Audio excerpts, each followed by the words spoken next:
Good afternoon. This is Ivana Green doing my cultural competency video. So hello. I see myself on the cultural competency continuum as being culturally competent, and I feel that way because when I go into a classroom, I lead with my own values and beliefs, and I make sure that all of my children or my students are inclusive, like they're in an inclusive environment. I will move to the next step by further understanding my students' cultural environment or their community, just to understand the things that they understand or how they live, because I do work in an urban area currently. I will also try to be more intentional about recognizing my own biases, because as I didn't grow up in an urban area, sometimes some things that I see, I naturally kind of judge, and I feel that all people do that. Like, they just naturally judge certain things without realizing that, wait a minute, you're being biased toward this person because of this. So, as far as tools that I would use or resources that I would use would be me exploring the community. I would speak to local council members. I would talk to parents, definitely, co-workers who live in that area or grew up in that area.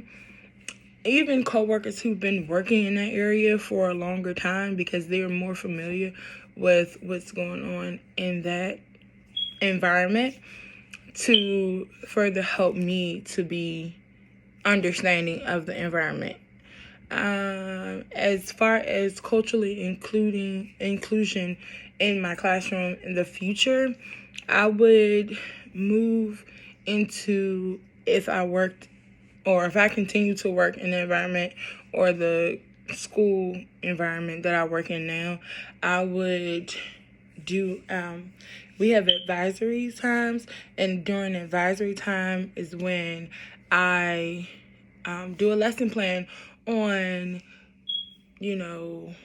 SEL, or basically it's SEL, so like social emotionally learning.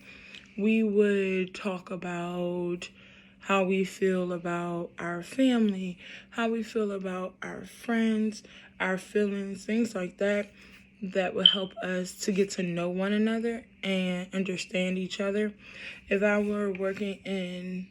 transitioned back into working with students from different cultures and different countries, I would do a student of the week. And the reason I would do that is because before, I was working in a school with different cultures, and I would have the students' parents come in and discuss their country of origin, discuss foods that they had, like different things, so that I would understand and the other students will understand what was like understand each other in general. Because when you have different cultures, of course, it kind of gets a little wonky with communication, and not just communicating like verbally, but like the things that we do that the next person won't understand. As far as respecting the differences and the backgrounds of our students and I don't think I've had any issues with not respecting a student as an individual or their backgrounds. I might have some concerns about them, but I kind of stick to my spiritual beliefs and my morals.